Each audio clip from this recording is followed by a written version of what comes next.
Today's topic is comparison between lac operon and tryptophan operon. Now, what is meant by operon? So, operon is nothing but a cluster of genes involved in a regulation of particular gene function. मतलब क्या है? For example, जैसे lactose metabolism को अगर control करना है तो उसके लिए रिस्पॉन्सिबल रहते हैं ये तीन genes, for example Z, Y and A. ये जीन्स को रेगुलेट करने वाला gene is there known as I gene. ठीक है, एंड ये आई जीन प्लस ये सभी जीन्स मिलके जो क्लस्टर ऑफ जीन्स बना हुआ है that is known as operon. Now there are two types of operon, inducible operon and repressible operon. Lac operon is inducible whereas tryptophan operon is repressible operon. मतलब क्या होता है? तो lac operon normally switch off condition में रहता है and जब required है तब वो स्विच ऑन हो जाता है. मतलब ये जो भी जीन्स है उनका ट्रांसक्रिप्शन एंड ट्रांसलेशन नॉर्मली नहीं होता है, whereas जब लैक्टोज सेल में आ जाता है तब इनका ट्रांसक्रिप्शन एंड ट्रांसलेशन होता है. whereas tryptophan operon which is a repressible operon उसमें क्या बताया जाता है that normally it is switch on condition. मतलब फॉर एग्जाम्पल यहाँ पे A, B, C, D and E ये 5 जीन्स रिस्पॉन्सिबल है ट्रिप्टोफैन के सिंथेसिस के लिए. How? By producing enzyme tryptophan synthetase. Normally ये एंजाइम प्रोड्यूस होते रहता है, ट्रांसक्रिप्शन इन जीन्स का एंड ट्रांसलेशन होते रहता है एंड ट्रिप्टोफैन सिंथेसिस होते रहता है. बट व्हेन ये ट्रिप्टोफैन एक्सेस हो जाता है तब जाके ये जो सिंथेसिस है ये रुक जाता है. कैसे होता है ये? That is the basically comparison between lac operon and tryptophan operon. ठीक है, इंड्यूसिबल ओपेरॉन जो है मतलब लैक ओपेरॉन जो है वो नॉर्मली स्विच ऑफ कंडीशन में रहता है एंड जब एक्सेस लैक्टोज या फिर लैक्टोज सेल में आ जाता है तब वो स्विच ऑन होता है. whereas ट्रिप्टोफैन ओपेरॉन रिप्रेसिबल क्यों है? बिकॉज नॉर्मली ये स्विच ऑन कंडीशन में रहता है एंड एक्सेस ट्रिप्टोफैन की वजह से ये स्विच ऑफ हो जाता है. This type of control is known as positive control, whereas this type of control is known as negative control.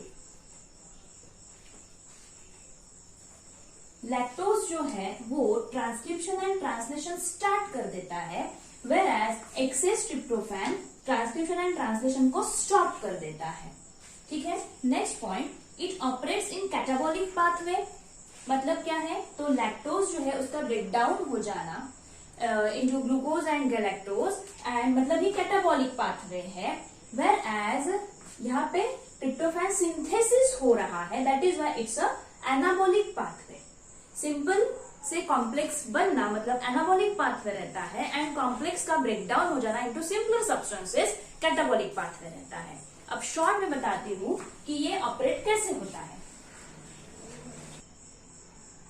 जैसे हर ओपेरॉन में कुछ जीन्स जो है वो कॉमन रहते हैं, कुछ साइट्स कॉमन रहते हैं, जैसे कि स्ट्रक्चरल जीन्स जो रिस्पॉन्सिबल है पर्टिकुलर एंजाइम या एंजाइम्स के प्रोडक्शन के लिए, उनको आप सिस्ट्रॉन्स भी बोलते हो. whereas साइट होती है लाइक ऑपरेटर साइट और ऑपरेटर रीजन, प्रमोटर रीजन, उसके बाद में I that is regulatory gene and उसका प्रमोटर रीजन. अब normally if we see lac operon तो नॉर्मली हमने बोला है कि ये स्विच ऑफ कंडीशन में रहता है. मतलब ये जो जीन्स है जो सिस्ट्रॉन है ये ट्रांसक्रिप्शन ट्रांसलेशन शो नहीं करेंगे एंड पर्टिकुलर एंजाइम्स जो रिस्पॉन्सिबल है लैक्टोज के कैटाबॉलिक ब्रेकडाउन के लिए वो नहीं होगा. ऐसा क्यों होता है? क्योंकि जो आई जीन है मतलब रेगुलेटरी जीन है that produces repressor protein obviously after transcription and translation. This repressor protein कहा जाता है किसको बाइंड होता है? तो ऑपरेटर साइट को बाइंड होता है सो दैट जो आरएनए पॉलीमरेज है वो ऑपरेटर साइट को अटैच नहीं हो पाता. एंड ऑपरेटर साइट को अगर ये अटैच नहीं हो पा रहा है तो आरएनएस बनेंगे क्या? एमआरएनए बनेगा क्या? नहीं. ट्रांसक्रिप्शन होगा क्या? नहीं. और अगर ट्रांसक्रिप्शन नहीं हुआ तो ट्रांसलेशन भी नहीं होगा.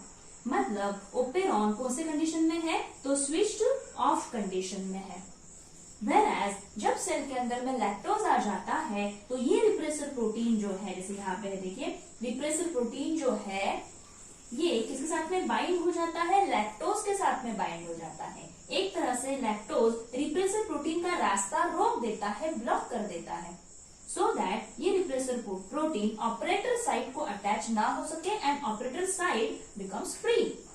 सो दैट आरएनए पॉलीमरेज जो यहाँ पे अटैच नहीं हो पा रहा था, अब अटैच हो जाएगा ऑपरेटर साइट को and it will start transcription and as a result ये सिस्टोन्स जो इनका ट्रांसक्रिप्शन हो जाएगा, एमआरएनए फॉर्म हो जाएंगे एंड ये फॉर्म हो जाएगा एंड एमआरएनए जो है आफ्टर ट्रांसलेशन प्रोटीन्स मतलब एंजाइम्स जो है जो लगने वाले हैं लैक्टोज मेटाबॉलिज्म के लिए वो तैयार करना स्टार्ट कर देंगे।